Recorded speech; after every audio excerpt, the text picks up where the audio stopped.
Hello students. I am Gyan from English Magus. Welcome to our journey along the ancient and mystic route of the Silk Road. In today's video, we'll explore The Silk Road by Nick Middleton, a personal travelogue that takes us through breathtaking landscapes and cultural richness, ultimately revealing the challenges of crossing the Tibetan Plateau. Before we dive into the story, let's acquaint ourselves with the author of this captivating piece. Nick Middleton is a British physical geographer and author, born in 1960 in London. He is a supernumerary fellow at St. Anne's College, Oxford, and specializes in desertification and environmental issues. Middleton has traveled to over 70 countries, experiencing and documenting extreme lifestyles and environments. In The Silk Road, Nick Middleton takes readers on a journey along the ancient trade routes that connected the East and West. The chapter highlights the diverse landscapes, cultural exchanges, and historical significance of these routes. Middleton explores the challenges faced by travelers, including harsh weather and difficult terrain, while providing insights into the rich history and traditions of the regions. Through vivid descriptions and personal experiences, the chapter captures the essence of the Silk Road as a symbol of global interconnectedness and exploration. It's a blend of history, geography, and a touch of adventure. The chapter has been named Silk Road because the author traveled along this historic trade route, which connected Europe, Asia, and Africa. While primarily known for silk trade, the Silk Road also facilitated the exchange of goods, ideas, and cultures. The journey begins with a beautiful and vivid description of the Tibetan landscape. A flawless half-moon, glowing pink clouds, and distant mountains all set the stage as the narrator and his companions, Zeton, the driver, and Daniel, the translator, prepare to leave Ravu.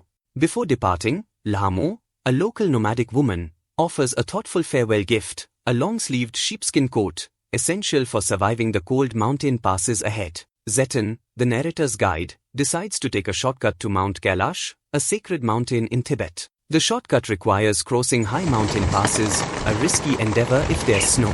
Despite the uncertainty, Zeton remains confident, and they embark on their journey through the vast, barren plains of the Changatang.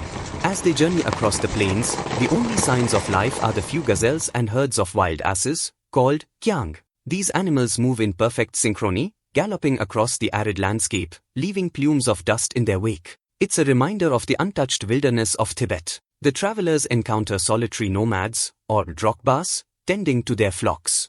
These figures, wrapped in thick clothing, wave at the car as it passes by. Guarding their tents are Tibetan mastiffs, fearsome dogs that charge towards the vehicle, forcing Zeton to brake and swerve. These dogs, known for their ferocity, were once prized in China's imperial courts. As they approach the mountains, the terrain becomes more challenging. Snow covers the road, and the steep, rocky paths test their vehicle's limits. At 5,210 meters above sea level, the air grows thinner, making the ascent even more difficult. The team works together, spreading dirt over the icy snow to create traction for the car, allowing them to pass through safely. The altitude continues to increase, reaching 5,515 meters at one of the highest passes. Here, the group encounters a cairn of rocks, a traditional Tibetan monument covered in prayer flags. The lack of oxygen causes headaches for the narrator, but Zeton's expertise keeps the journey going smoothly. After crossing the pass, they descend into a plateau dotted with salt flats, remnants of the ancient Tethys Ocean. They stop for lunch at a work camp by a dry salt lake, where workers trudge back and forth with pickaxes, their boots crusted with salt. Later, they reach the grim town of Hor, where dust and debris fill the air, a stark contrast to the sacredness of nearby Lake Mansarovar. As they continue towards Darche, altitude sickness worsens for the narrator, leading to sleepless nights and chest discomfort. Despite exhaustion, he is unable to rest due to the thin air. The next morning, he seeks help from a Tibetan doctor in Darche, who diagnoses a simple cold and the effects of the high altitude, prescribing traditional Tibetan medicine. In Darche's only cafe, the narrator meets Norbu, a fellow academic and Tibetan, who has come to complete the Kora, the sacred pilgrimage around Mount Kailash. Despite not being devout, Norbu's enthusiasm for the journey provides much-needed companionship for the narrator.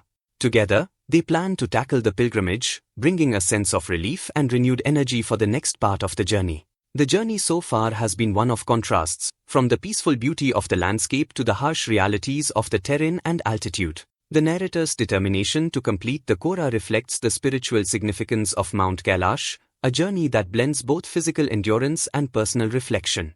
As we conclude this part of the journey along the Silk Road, we see how travel in Tibet is more than just moving through space, it's a deep exploration of culture, spirituality, and personal resilience. Thank you for joining us on this incredible journey through Nick Middleton's Silk Road. If you enjoyed this exploration of culture, history, and adventure, be sure to like, comment, and subscribe for more literary journeys.